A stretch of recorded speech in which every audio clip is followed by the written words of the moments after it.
आप जी बचा के यहाँ तक पहुंच गए हैं तो आपको मुबारकबाद इस सेंस में देते हैं कि चलें, आपने अभी भी एमएफए कंटिन्यू किया हुआ है, वरना बाद बच्चों के रिजल्ट तो ऐसे भी हैं कि उन्हें बेचारों को फिर ड्रॉप करना पड़ जाए। रिजल्ट देखें, फिर वही बात है, अब आप मेरे पास पढ़ रहे हैं, जाहिर है मुझे हक है कि मैं अपना नुक्ता नज़र बयान करूं बार बार। आप आई कैप में जब भी ये चाहते हैं कि जहां से ऑनवर्ड आप सुकून के साथ इत्मीनान के साथ पास होना शुरू हो जाएं, तो आप स्विच कर जाएं अपनी स्ट्रेटजी के ऊपर। मैंने कल आपकी क्लास ऑफ की हुई थी और उसकी रीज़न यही थी कि जो रिजल्ट का डे होता है मैं उसको थोड़ा सा बच्चों के लिए इन्वेस्ट करता हूँ, बच्चों के साथ बात करता हूँ, जो बच्चे फेल हो गए हैं, पास हो गए हैं, जिनके कोई मसाइल हैं वो आए सुने। उससे एक तो बच्चों का थोड़ा सा कैथारसिस हो जाता है, बच्चे थोड़ा सा रिलैक्स हो जाते हैं। कुछ बच्चों को मोटिवेट करने की जरूरत होती है, कुछ बेचारे थोड़े मेंटली अपसेट होते हैं, चलो कुछ शायद नेकी हमारे हिस्से में शायद आ जाती हो ऐसे। लेकिन उसका एक फायदा हमें एज अ टीचर भी हो रहा होता है, हमें बच्चों का पता चल रहा होता है बच्चे के फेलियर की रीजन क्या बन रही है। मतलब कल मैंने बहुत सारे बच्चे मेरे पास दिन में आए और मैंने कई सारे बच्चों के ऐसे रिजल्ट कार्ड जो उन्होंने मेरे साथ शेयर किए, वो ऐसे थे कि उन्होंने 4 पेपर दिए हुए थे और चारों के चारों में फेल हुए थे और बड़े अच्छे तरीके से फेल हुए थे। अच्छे तरीके से मुराद दिया है जो बात मैं आपको समझाना चाह रहा हूँ कि लाइक जी, एक में 48 हैं, एक में 43 हैं, एक में 41 हैं, एक में 38 हैं, ठीक है ना। अब ये रिजल्ट कार्ड खुद ही पुकार रहा है, बता रहा है आपको कि यार आप अपने ऊपर जुल्म ना करें। अगर ये जो 38 मार्क्स जिस भी सब्जेक्ट में आपने लिए थे, अगर आप ये सब्जेक्ट ना रखते, ये 38 मार्क्स में से 2 मार्क्स यहां लेते, 7 यहां लेते, 9 यहां लेते, तो आप 3 पेपर दे रहे होते और 3 के 3 पास हो जाते। कहने का मतलब यह बच्चे को सबसे पहले अपनी कैपेसिटी कैलकुलेट करनी है। मेरी कैपेसिटी क्या है, मैं कितने पेपर एक अटेम्प्ट में दे सकता हूं। अच्छा, मैं एक अक्सर डायलॉग बोलता हूं कि जो सीए है वो एक मैराथन रेस का नाम है। मैराथन रेस में इसलिए इसको कहता हूं कि मैराथन रेस में आप अपनी फुल एनर्जी से नहीं भागते हैं, बल्कि स्ट्रेटजी बना के चलते हैं कि कब मैंने भागना है, कब मैंने अपनी एनर्जी को सेव रखना है, कहां मैंने एनर्जी कंज्यूम करनी है, कहां नहीं करनी है। रिजल्ट आता है ना, बच्चा हमेशा ये सोचता है कि अच्छा मैंने 2 दिए थे। मतलब कल मैं सारा दिन बच्चों को बैठ के समझाता रहा हूं कि सर 2 दिए थे, दोनों नहीं निकले, इस दफा सोचा 4 रख लेता हूं। कमाल हो गई, 2 दिए थे, 2 नहीं निकले हैं, अब आप कह रहे मैं 4 रख लेता हूं। मतलब एक वेट लिफ्टिंग के लिए बंदा आया, उसने 200 kg वजन रखा है, नहीं उठा, उसने कहा 400 रखो, फिर मैं ये उठाऊंगा। सारे हंसेंगे ना कि यार 200 उठा नहीं है तो इसका मतलब है कम करें। आप रिजल्ट के 1-2 दिनों में जज्बाती होते हैं, बाद में नहीं होते। बस ये हफ्ता गुजरेगा तो फिर आप नॉर्मलाइज हो जाएंगे, फिर उसी बेवफा पे मरना, फिर वही जिंदगी हमारी, ठीक है ना। तो फिर वापस चले जाने आपने, ये नहीं है कि आपने परमानेंटली इसी स्टेट में रहना है, पढ़ना पढ़ना फिर कोई नहीं है। लेकिन इन 2-3 दिनों के अंदर नहीं सर 4 रख लेंगे, ये कर लेंगे, नहीं, एक वाइज डिसीजन लेना आपने हमेशा। अपनी कैपेसिटी देखें, आइडियल सर्कमस्टांसेस में आप 3 पेपर रखकर चल रहे हो, 3। अच्छा, जैसे ये बात होती है सर 2 पेपर दिए थे नहीं निकले, सर पिछली दफा 3 दिए थे वो भी नहीं निकले। अच्छा बेटा एक काम करो, इस दफा ना 2 पेपर रखो, सर मेरी अटेम्प्ट ज्यादा हो जाएंगी, फिर वो मेरी इंडक्शन में तो नहीं मसला होगा। यानी पेपर पास नहीं हो रहा, इंडक्शन पे पहुंच गए। ग्राउंड रियलिटी में रहकर अपनी प्लानिंग करने की सोचें, ख्वाबों ख्यालों की दुनिया से थोड़ा सा बाहर आ जाए। नंबर 2, इस फिलॉसफी पे स्विच हो जाएं, इस फिलॉसफी पे स्विच हो जाएं कि आपको पास कॉन्सेप्ट ने करवाना है, प्रैक्टिस ने नहीं करवाना। कल कितने स्टूडेंट हैं जिनका कोई R1 R2 नहीं अकाउंटिंग टाइप का पेपर रहा या कॉस्ट जिसमें न्यूमेरिक ज्यादा इन्वॉल्व है कि सर वो ना मैं प्रैक्टिस नहीं कर सका था, सर वो ना आखिरी महीने में मैं प्रैक्टिस। यार प्रैक्टिस से तो हमारा फेलियर और पास होना लिंक ही नहीं है। प्रैक्टिस हमें असिस्ट कर रही है, प्रैक्टिस करना एक अच्छी बात है, लेकिन प्रैक्टिस से आप पास नहीं हो सकते। पास तो उन रूल से हो रहे हैं जो आपको सिखाए जा रहे हैं, और वो एक सवाल जिसके ऊपर आप वो रूल अप्लाई करके अपने कॉन्सेप्ट को क्लैरिटी में लाते हो, बस ये रिक्वायर्ड है। इससे ओवर एंड अबव आपका पास होने के लिए रिक्वायर्ड नहीं है। अगर आप उस फिलॉसफी से, उस मसलक से आपका ताल्लुक है तो मैं कुछ कह नहीं सकता। हमने सारी जिंदगी ही जब पढ़ा, मैं कल भी बच्चों को बताता रहा, मैंने अपनी लाइफ में कोई एक सिंगल अकाउंटिंग का क्वेश्चन कभी सॉल्व नहीं किया हुआ जिंदगी में। मैं क्लास में ऐसे बैठता था बगैर कॉपी के, वो टीचर अल्लाह ताला उन्हें जज़ाए खैर दे, वो मुझे मेरी क्लास में आज कोई बैठे तो मैं ना बैठने दो, ठीक है ना। मैं फ्रंट बेंच पे बैठने वाला बच्चा था, तो कॉपी पे मैं लिखता कुछ नहीं था। टीचर ने शुरू में टोका कि यार आप लिख नहीं रहे हो। मैं कहा सर मैं समझने की कोशिश कर रहा हूँ, मेरे से 2 काम इकट्ठे नहीं होने। मेरा सारा फोकस सिर्फ टीचर के समझाने पे ऊपर होता था। मेरे साथ फिर वहीं सीए में आकर एक दोस्त बन गए, राहिल फारूक, आजकल SNGPL में है। बल्कि उनकी मदद से हम बहुत सारे बच्चों की बाद दफ़ा SNGPL में इंडक्शन करवाते हैं। तो इसका ये मतलब नहीं आप सारे मेरे पीछे आ जाएंगे इंडक्शन के लिए, ये मतलब नहीं है। तो SNGPL में वो है राहील, उसकी आदत ये थी, वो इतना अच्छा नोटिंग करता था कि जिसका कोई हिसाब नहीं, कि अगर टीचर ने कोई लतीफ़ा भी सुनाया ना तो उसने वो भी लिख देना बीच में। मैं क्या करता था, पूरा सेशन खुद तो लिखता नहीं था, बोर्ड देखता था, सिर्फ समझने की कोशिश करता था। जब 1 महीना पहले क्लासेस ऑफ हुई तो उसकी नोटबुक को कॉपी करवा लेता था। अकाउंटिंग का क्वेश्चन हम दोनों कंबाइंड स्टडी करते थे। हमने क्वेश्चन पढ़ा, क्वेश्चन डिस्कस किया, अच्छा इसमें क्या होगा, अच्छा इसमें लीज का शेड्यूल बनेगा, अच्छा ये करेंगे, अच्छा ये करेंगे, ये हम ऐसे बातें डिस्कस कर रहे हैं। फिर हमने सोल्यूशन खोला, उसको देखा, हाँ ऐसे ही हुआ है, अच्छा नहीं ये हम गलत सोच रहे थे, ऐसे नहीं ऐसे हुआ, दैट्स इट। सिर्फ एग्जाम में जाके जो क्वेश्चन सॉल्व किया है जिंदगी में मैंने वो सॉल्व किया हुआ। मैं आपको ये बात बिल्कुल ऑन ओथ कह रहा हूँ। मैं ये नहीं कह रहा आप ऐसे पढ़ना शुरू कर दें, हरगिज़ हमने ऐसे, लेकिन इस चीज से बाहर आ जाए कि आप समझते हैं कि मैं 20 सवाल सॉल्व करूंगा तो पास होऊंगा। सवाल तो एक सॉल्व करना है आपने, एक कॉन्सेप्ट का एक क्वेश्चन लेके रूल को अप्लाई करना सीखना है, सारा फोकस रूल के ऊपर लगाना है आपने। जैसे ही आप इस फिलॉसफी पे ट्रांसफर होंगे, आप एग्जाम के दिनों में आसान हो जाएंगे, इजी हो जाएंगे। इससे बाहर आए, ये ना सोचे जी मैंने प्रैक्टिस नहीं की थी इसलिए फेल हो गए। नहीं नहीं नहीं नहीं, आपने रूल नहीं सीखे थे इसलिए फेल हो गए, आपका कॉन्सेप्ट नहीं बिल्ड हुआ था इसलिए फेल हो गए। तो स्विच करें, कॉन्सेप्ट बिल्डिंग की तरफ वापस जाएं। इतनी बड़ी बड़ी R2 की किताबें बनी हुई हैं, बिल्कुल अगर मैं R2 पढ़ा रहा हूं तो इतनी सी किताब हो, एक एक सवाल हो एक टॉपिक का, दैट्स इट। जरूरत नहीं है उसके अलावा। कॉन्सेप्ट बच्चे को सिखाएं कि कॉन्सेप्ट के ऊपर कैसे वर्किंग करनी है। ये इंशाल्लाह ताला MFA के अंदर सर नाम भी बिल्कुल इसी फिलॉसफी को फॉलो कर रहे होते हैं कि आपको प्रैक्टिस करवाएंगे। इसका ये मतलब नहीं प्रैक्टिस नहीं करवाएंगे, प्रैक्टिस बुनियाद नहीं है हमारे पास होने की। हमारे पास होने की बुनियाद वो रूल्स हैं, वो उसूल हैं, वो ज़ाब्ते हैं जो आप सीख रहे हैं कि कॉस्ट ऑफ कैपिटल कैसे निकालते हैं, कॉस्ट ऑफ डेट कैसे निकालते हैं, कॉस्ट ऑफ इक्विटी कैसे निकालते हैं। पास आपने इससे होना है। इक्विटी के सवाल आपने कितने सॉल्व किए हैं ये इतने ज्यादा मैटर नहीं करते। तो इसलिए अपनी फिलोसफी को चेंज करें, अपनी फिलोसफी को चेंज करें अगर आप बाइज्जत तरीके से सीए करना चाहते हैं। अच्छा जी, हमने चैप्टर 4 का आगाज करना है। चैप्टर 2 और 3 हम पढ़ चुके हैं। चैप्टर 2 में हमने पढ़ा था, क्या पढ़ा था? Economic factor. और चैप्टर 3 में हमने क्या पढ़ा था? Social factor. चैप्टर 4 में ये असल में इसके बाद एक चैप्टर और आएगा और फिर चैप्टर 1 पढ़ेंगे, जरा पॉलिटिकल हालात स्टेबल हो जाए तो फिर हम चैप्टर 1 तक पहुंचेंगे, ठीक है ना। तो चैप्टर 4 में हमने पढ़ना है इंफॉर्मेशन एंड कम्युनिकेशन टेक्नोलॉजी। इसका क्या इंपैक्ट आएगा? अच्छा, इस चैप्टर में से कुछ चीजें हमें याद भी करनी पड़ेंगी कि समटाइम हम कोई छोटा मोटा थ्योरेटिकल बात भी 2-3 नंबर की एक्सपेक्ट कर सकते हैं।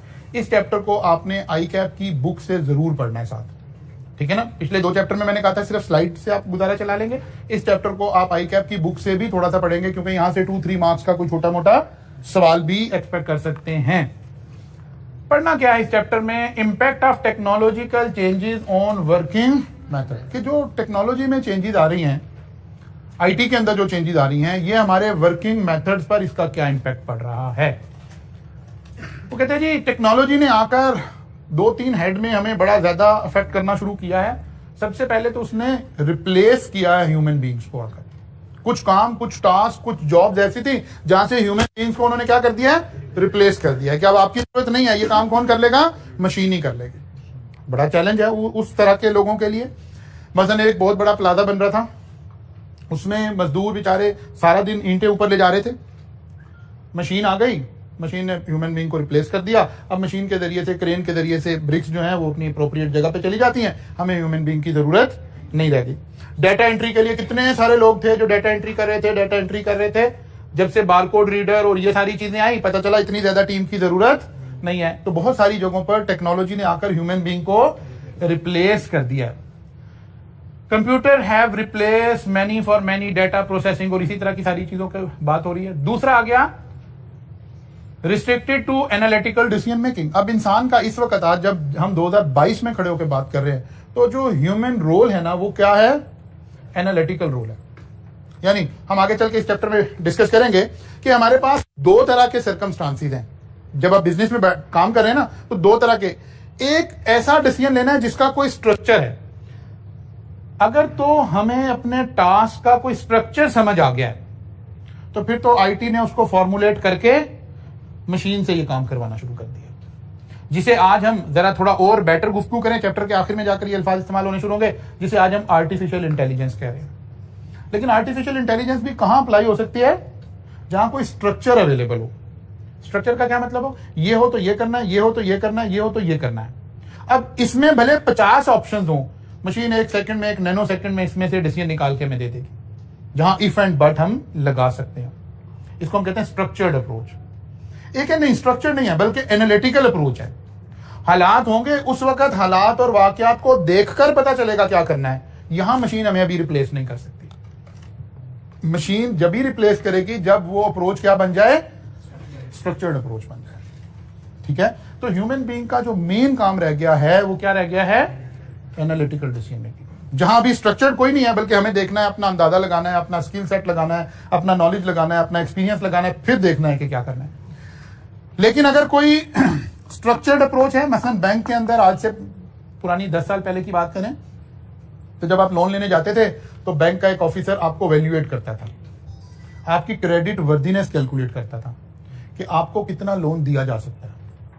लेकिन वो जो ये काम कर रहा था ना, वो क्या पूछता था आपसे? आपकी सैलरी कितने हैं, आपके एसेट्स क्या हैं, आपकी फलां चीज क्या है, आप रहते कहाँ हैं, आप फलां क्या है, फलां क्या है।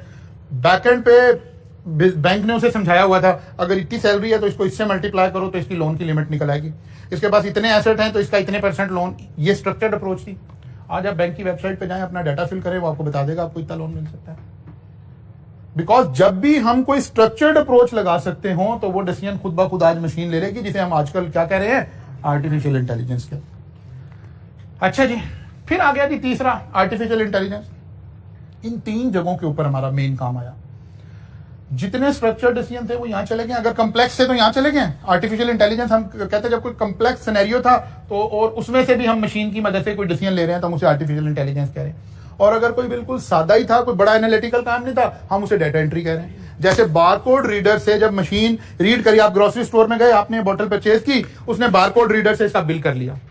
एक्चुअली है तो ये भी आर्टिफिशियल इंटेलिजेंस ही कि मशीन ने रीड किया कि ये वाटर बॉटल सेल हो रही है, लेकिन ये इतना सादा काम था कि हमने कहा ये डाटा एंट्री हो रही है। लेकिन जब यही चीजें कॉम्प्लेक्स किसी सिनेरियो के अंदर चली गई हैं तो फिर हम कह रहे हैं ये आर्टिफिशियल इंटेलिजेंस हो गई है। तो इन 3 एरियाज के अंदर आईटी ने आकर, टेक्नोलॉजी ने आकर हमें अफेक्ट करना शुरू किया।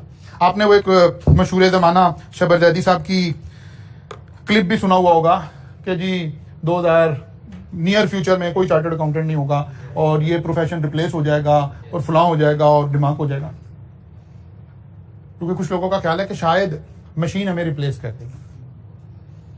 यस, जिस प्रोफेशन से हमारा ताल्लुक है मशीन हमें रिप्लेस कर सकती है, लेकिन करेगी नहीं, क्योंकि हम लीगल रिक्वायरमेंट है। ऑडिट एक लीगल रिक्वायरमेंट है। तो कल को आप ये नहीं कहेंगे कि this machine is appointed as an auditor of the company, ये तो नहीं होने वाला। तो पर्सन की रिक्वायरमेंट रहेगी, इसलिए हम एग्जिस्ट करते रहेंगे। ठीक है ना? हाँ, ऑडिट जब मैंने आर्टिकलशिप शुरू किए थे, जब उस वक्त आर्टिकलशिप में ऑडिट कैसे हो रहा था, आज आप आर्टिकलशिप में पहुंचोगे तो आसमान जमीन का फर्क आ गया। क्यों? इन्हीं की वजह से। हाँ, हमारा काम करने का अंदाज बदल गया है, हमारे पास सहूलत आ गई है, हम क्विकली काम करने के काबिल हो गए हैं, हम ज्यादा डिटेल से एनालिसिस करने के काबिल हो गए हैं, इन सारी चीजों की वजह से। अच्छा जी, फिर प्रोडक्ट एंड सर्विसेज पर क्या फर्क पड़ा? हमारी कुछ प्रोडक्ट्स और कुछ सर्विसेज, उसकी क्वालिटी, उसकी क्वांटिटी, उसकी टाइम ड्यूरेशन, इन चीजों में बहुत सारा फर्क पड़ गया। मसलन आज से 5 साल पहले आप अगर घर का एक नक्शा बनाना है, 10 साल की बात कर लें, तो आप आर्किटेक्ट के पास गए, उसने आपको ड्रॉ करके और एक मैप दिया, फिर उसने समझाने की कोशिश की ये ऐसे है, ये है, ये है, ये है। फिर आपने उसे कहा कि यार ठीक है, लेकिन हम चाह रहे हैं टीवी लाउंज थोड़ा बड़ा होना चाहिए। उसने कहा जी अच्छा जी, फिर 2 दिन बाद आना, मैं फिर इसको दोबारा बना देता हूँ आपको। बिकॉज उसकी जो टेक्नोलॉजी थी, जिस टेक्नोलॉजी से वो काम कर रहा था, वो ऐसे ही काम कर रहा था। आज जब आप आर्किटेक्ट के पास जाते हैं, तो पहली बात तो ये कि आर्किटेक्ट खुद ये काम नहीं कर रहा, सॉफ्टवेयर के जरिए से सारे काम हो रहे हैं। वो कहता है सर आप आ जाए ना शाम को मेरे साथ चाय पिए, तो मैंने मैप बनाया हुआ है, फिर उधर ही बैठ के आपकी जो जो ऑप्शन होगी मैं उधर ही बैठ के आपको फाइनल कर दूंगा सारा। आप इधर रिक्वायरमेंट बताते हैं, वो इधर सिस्टम में ऐड करता है, ठक करके वो चेंज हो जाता है, ठक करके। अब वो ये नहीं कहता 3 दिन बाद आ जाना। फिर वो कहता है कि यार ये मैप हो गया, फाइनल है। वो कहता है अच्छा अब ना मैं इसको 3D में ना आपको सारे को बिल्ड करके दिखाता हूँ। वो आपको पूरा घर आपका बना के आपको पूरे घर के अंदर विजिट करवाएगा। वो आपको सोफे, कर्टन, डेकोरेशन पीस, आपकी किताबें कहाँ रखी होंगी, लैंप जल रहा होगा तो क्या लुक आएगी, नहीं जल रहा होगा, वो एक एक चीज रियल फेज में दिखाएगा आपको। वो घर के आपको पेंट से लेकर क्रॉकरी से लेकर हर चीज आपको बताएगा, जिसे आजकल हम कहते हैं डिजाइनर हाउस। कैसे ये सर्विस हमारी चेंज हो रही है? टेक्नोलॉजी की वजह से चेंज हो रही है। तो हमारी गुड्स एंड हमारी सर्विसेज के ऊपर बड़ा मेजर इंपैक्ट आ रहा है टेक्नोलॉजी का। अच्छा जी, फिर ऑर्गेनाइजेशन स्ट्रक्चर के ऊपर फर्क पड़ रहा है। ऑर्गेनाइजेशन स्ट्रक्चर का क्या मतलब होता है? ऑर्गेनाइजेशन स्ट्रक्चर का मतलब होता है आपने अपनी ऑर्गेनाइजेशन को डिजाइन कैसे किया हुआ है। मतलब डिपार्टमेंट्स बनाए हुए हैं या फंक्शनल डिपार्टमेंट बनाए हुए हैं या आपने डिवीजन बनाए हुए हैं। मतलब एक ऑर्गेनाइजेशन है, उसका स्ट्रक्चर ये है कि हमारी 3 प्रोडक्ट थी, हमने एक प्रोडक्ट एक्स थी, एक वाई थी, एक जी थी। हमने क्या बना दिया? डिपार्टमेंट बना दिया। हम प्रोडक्ट एक्स को अलग देख रहे हैं, ये एक ऑटोनोमस डिपार्टमेंट है हमारा, ये बताएगा प्रोडक्ट एक्स से हम क्या कमा रहे हैं, प्रोडक्ट वाई से हम क्या कमा रहे हैं, प्रोडक्ट जी से हम क्या कमा रहे हैं। कुछ ऑर्गेनाइजेशन अपने आप को इस तरह स्ट्रक्चर कर लेते हैं। कुछ ऑर्गेनाइजेशन कहते हैं नहीं यार ऐसे नहीं, बल्कि ये ऑर्गेनाइजेशन है, नीचे बजाय इसके कि हम प्रोडक्ट्स लेकर आए, नीचे हम अपने फंक्शंस लाएंगे। ये परचेज डिपार्टमेंट है, ये प्रोडक्शन डिपार्टमेंट है, ये सेल डिपार्टमेंट है, ये अकाउंट्स डिपार्टमेंट है। इसको कहते हैं फंक्शनल ऑर्गेनाइजेशन, इसको कहते हैं डिविजनल ऑर्गेनाइजेशन, इसको हम कह रहे हैं स्ट्रक्चर है। फिर स्ट्रक्चर के अंदर हम ऐसे चल रहे होते हैं, ये टॉप मैनेजमेंट है, ये नीचे 3 मैनेजर आए, फिर इनके नीचे मैनेजर आए, फिर इसके नीचे मैनेजर आए, ऐसे फिर नीचे जाकर ये असल काम लोग हैं जो काम कर रहे हैं। अब ऑर्गेनाइजेशन का जो स्ट्रक्चर है ना, वो असल में 2 चीजों का नाम है। नॉर्मली जनरली टॉप मैनेजमेंट कुछ डिसीजंस ले रही है लॉन्ग टर्म, जो अपने सबॉर्डिनेट्स को बुलाकर कम्युनिकेट करती है। वो अपने सबॉर्डिनेट, वो अपने असल काम कौन कर रहे हैं? ये लोग कर रहे हैं। डिसीजन कौन ले रहे हैं? ये लोग क्या कर रहे हैं? बीच में कम्युनिकेट कर रहे हैं, मैनेज कर रहे हैं। वो कहते हैं सबसे ज्यादा खतरे में इनकी जॉब है। जैसे ही आईटी आएगी, जितनी आईटी आती चली जाएगी, आपका ऑर्गेनाइजेशन स्ट्रक्चर चेंज होता जाएगा। अभी हम इसे अगली स्लाइड में भी बात करेंगे, मैं कलेक्टिवली एक्सप्लेन कर रहा हूं चीजें आपको। इसको हम कहते हैं लेयर्स ऑफ द ऑर्गेनाइजेशन। ठीक है, कुछ ऑर्गेनाइजेशन उसमें 1 लेयर, दूसरी लेयर, तीसरी, हम टॉल ऑर्गेनाइजेशन कहते हैं। कुछ ऑर्गेनाइजेशन है उसमें नहीं, बस एक सीईओ है या ऑनर है और नीचे सब बाकी वर्कर हैं, उसे हम कहते हैं फ्लैट ऑर्गेनाइजेशन, टॉल ऑर्गेनाइजेशन। जब आईटी आना शुरू हुई तो वो जो चीजें मैनेज करनी थी ना, मसलन परचेज मैनेजर, इसका काम क्या है? क्या करे? परचेजेस को मैनेज रखे, ठीक है ना, कोऑर्डिनेट करे किसके साथ? स्टोर के साथ। स्टोर में आपने कॉस्ट अकाउंटिंग के अंदर पढ़ा था, रीऑर्डर लेवल, ठीक है ना, reorder quantity, maximum level, minimum level. अब ये सब चीजें क्या है? स्ट्रक्चर्ड। स्ट्रक्चर का मतलब है बड़ा काम खराब है, ये तो मशीन में हमने सॉफ्टवेयर बना के वहां डाल देनी है चीजें। तो वो जो परचेज मैनेजर था, जो ये सारी चीजों के साथ कोऑर्डिनेट कर रहा था, इसकी तो जरूरत खत्म हो जाएगी। जैसे ही ईआरपी सॉल्यूशंस आने शुरू हुए, ये क्या कर रहे थे? ये ऑर्गेनाइजेशन के हर डिपार्टमेंट को इंटरलिंक कर दिया था इन्होंने कहा यार, जैसे ही इन्वेंट्री लेवल इससे नीचे जाएगा, सप्लायर आपने पहले से आइडेंटिफाई किए हुए हैं, सिस्टम खुद ही मेल करके ऑर्डर प्लेस कर देगा। मैनेजर कहीं के लिए रखना है भाई? इसका मतलब है आईटी का एक इंपैक्ट ये भी आने जा रहा है कि हमारी ऑर्गेनाइजेशन का स्ट्रक्चर चेंज होगा। हमारी ऑर्गेनाइजेशन में ये जो लेयर्स बनी हुई हैं, ये रिड्यूस हो जाएंगी।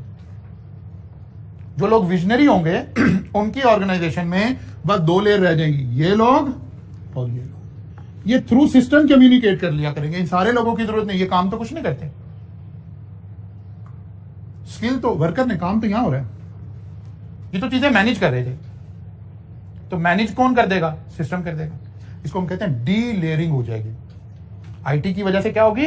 डी लेयरिंग हो जाएगी। पहले 5 लेयर थी, अब 3 रह गई हैं, 2 रह गई हैं। इसको हम कहेंगे डी लेयरिंग हो जाएगी। इसका मतलब है ऑर्गेनाइजेशन का स्ट्रक्चर भी चेंज होगा, ऑर्गेनाइजेशन की लेयरिंग भी चेंज होगी। इन सारी चीजों के ऊपर इंपैक्ट आएगा हमारे आईटी का।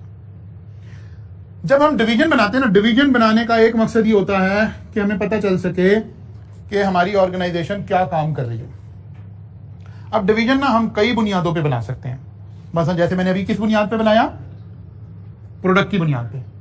हम कस्टमर की बेस पे भी डिवीजन बना सकते हैं। जिस बेस पे डिवीजन बनाएंगे असल में हम उस चीज को अहमियत देना चाह रहे हैं। यहां हम अहमियत देना चाहते थे, हमारे लिए बड़ी अहम बात थी, प्रोडक्ट एक्स ने क्या कमाया, प्रोडक्ट वाई ने क्या कमाया, प्रोडक्ट जी ने क्या कमाया।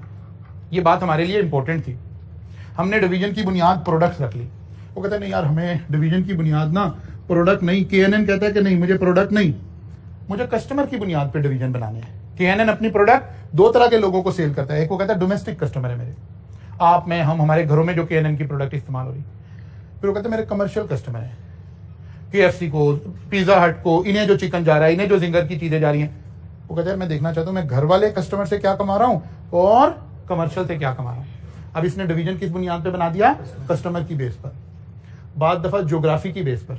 मैं लाहौर से क्या कमा रहा हूं, साहिवाल से क्या कमा रहा हूं, सरगोदा से क्या कमा रहा हूं। ट्रेडिशनली हम इनमें से कोई एक बेस निकालते थे, या ऑर्गेनाइजेशन ऐसे बना लेते थे या ऐसे बना लेते थे। लेकिन आज हमारा सॉफ्टवेयर क्या करता है, वो जिस वक्त मैं जिस तरह देखना चाहता हूं वही ड्रॉप डाउन से सिलेक्ट करता हूं, उसे कहता है मुझे तुम ना प्रोडक्ट वाइज बताओ। तो बताता है भाई आपने सीख कबाब में ये कमाया है, आपने हॉट शॉट में ये कमाया है, आपने चपली कबाब में ये कमाया है। हर एक की कॉस्टिंग अलग अलग दिखाना शुरू करते हैं। तो कहता नहीं यार मुझे बताओ लाहौर में क्या सूरत हाल है। वो कहता जी लाहौर ऐसे है, फैसलाबाद ऐसे है, मुल्तान ऐसे है। सारा ऑर्गेनाइजेशन का जो स्ट्रक्चर है वो बिल्कुल फ्लेक्सिबल होना शुरू हो गया। बिकॉज अब हमें काम कुछ नहीं करना, एक मर्तबा सॉफ्टवेयर में चीजें डली तो सारा कुछ हमारे कंट्रोल में आ गया। इसका मतलब है ऑर्गेनाइजेशन के जो स्ट्रक्चर हैं ये बड़े एट स्टेक हैं हमारे इस वक्त। अच्छा जी, तो यही वो आ रहा है। वो कह रहे जब ये स्ट्रक्चर में जब चेंज आ रही है तो इसके इंपैक्ट कहां आ रहे हैं। वो कह रहे सबसे पहले डाउन साइजिंग पर आ रहे हैं। डाउन साइजिंग का क्या मतलब है, डाउन साइजिंग का क्या मतलब है, downsizing means reduction in size of business organisation. जो काम पहले 20 लोग कर रहे थे अब 2 लोग कर रहे हैं, डाउन साइजिंग। अच्छा, डाउन साइजिंग का ये मतलब नहीं हमने काम कम नहीं कर दिए, अफराद कम हो गए हैं। ठीक है ना, अफराद कम हो गए हैं, मशीन ने उसकी जगह ले ली है। अब काम मशीन के जरिए हो रहे हैं, मशीन ने उसको टेकअप कर लिया। डाउन साइजिंग हम इसे कह रहे हैं।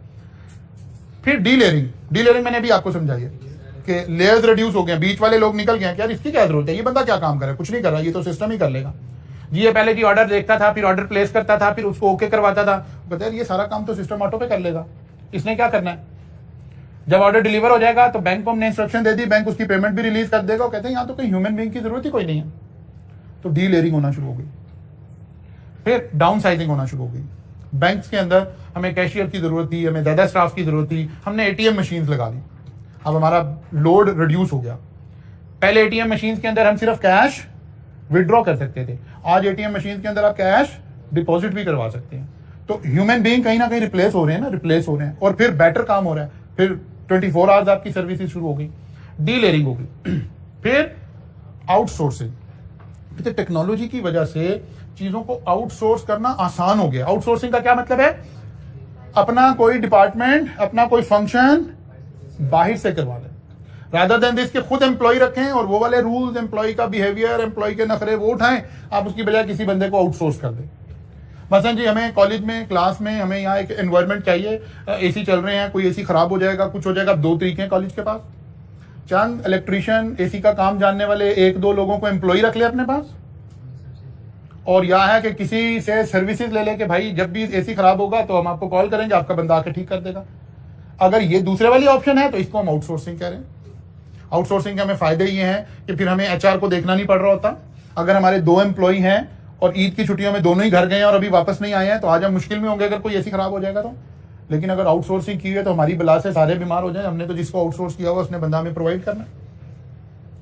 एक है कि गार्ड आप खुद रखें और एक है कि गार्ड आप किसी कंपनी से ले लें।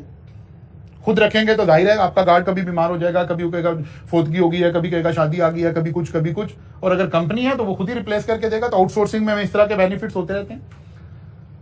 तो दुनिया में आपने देखा कि बहुत सारी कंट्रीज और हमारे जैसे मुल्क के अंदर बहुत सारे लोगों का आज मेन कोर बिजनेस क्या है, वो लोगों की आउटसोर्सिंग को मैनेज कर रहे हैं।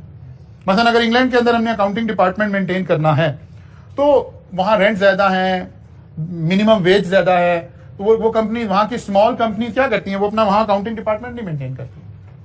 हमारी जो छोटी ऑडिट फर्म्स हैं, हमारे जो इंडिविजुअल्स हैं, वो बहुत सारा काम कहां से पकड़ रहे हैं, इंग्लैंड से, अमेरिका से। वो क्या करते हैं, वो वहां से आपको डाटा यहाँ भेज देते हैं, आप यहाँ से मैनेज करके उनको चीजें, उनकी बुक कीपिंग यहाँ से हो रही है, उनकी बहुत सारी डिसीजन मेकिंग यहाँ से हो रही है, बिकॉज वहां उन्हें बहुत ज्यादा कॉस्ट करेगा।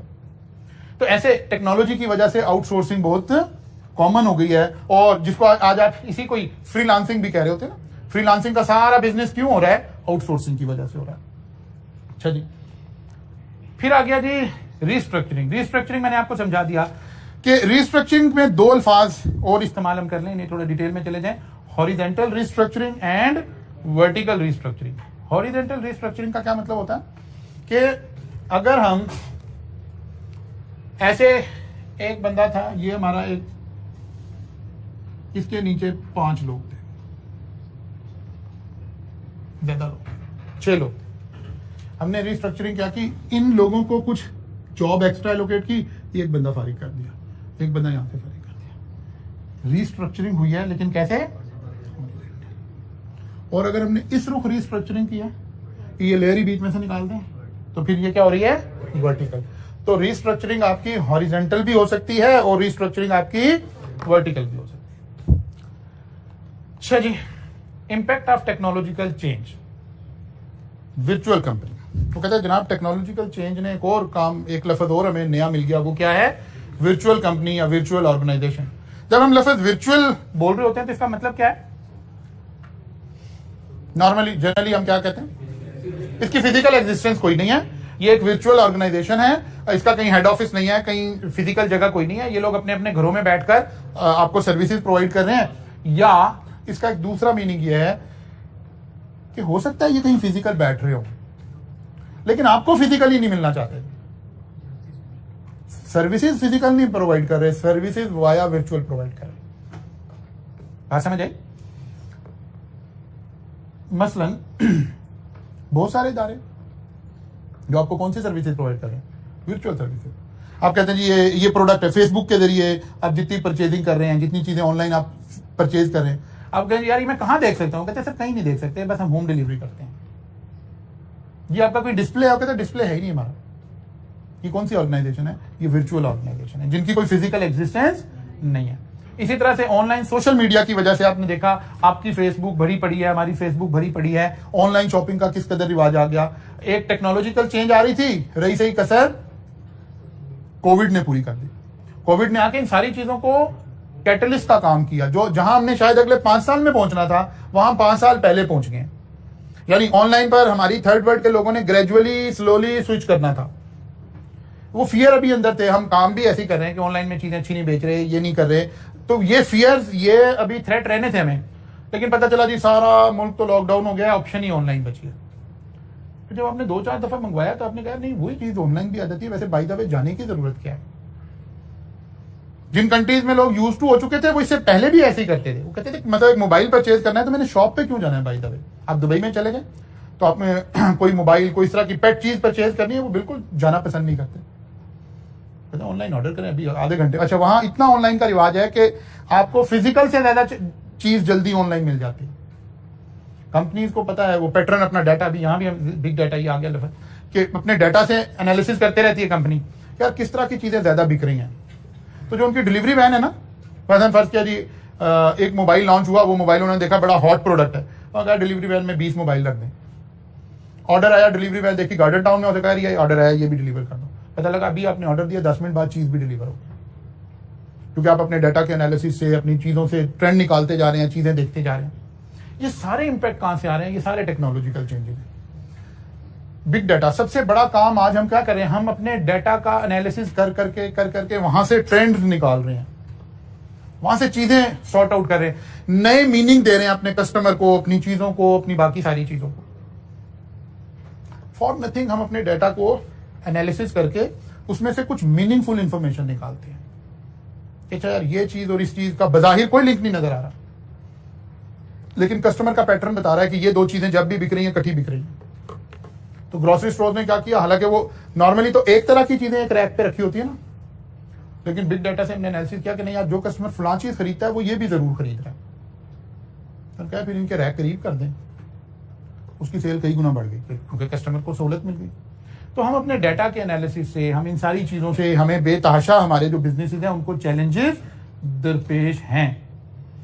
लर्निंग आउटकम 1 आपका कंप्लीट हो गया है चैप्टर नंबर 4 में से। इस चैप्टर को आपने आई कैप की बुक से भी पढ़ना है, क्योंकि यहां हम एक्सपेक्ट करते हैं कि कोई इस तरह के सवाल भी आ सकते हैं कि जनाब डी लेयरिंग का क्या मतलब है, तो आपको 2 लाइनें लिखनी भी पड़ सकती हैं, ठीक है ना। तो इस चैप्टर को आप साथ साथ, अगरचे मैंने यहां लिख दिया है वो सारा कुछ, लेकिन फिर भी मैं रिकमेंड ये करूंगा कि आप साथ साथ थोड़ा सा इस चैप्टर को बुक भी ओपन करेंगे और वहां से चलेंगे। कल इंशाल्लाह ताला यहां से फर्दर आगे चलेंगे जी इंशाल्लाह।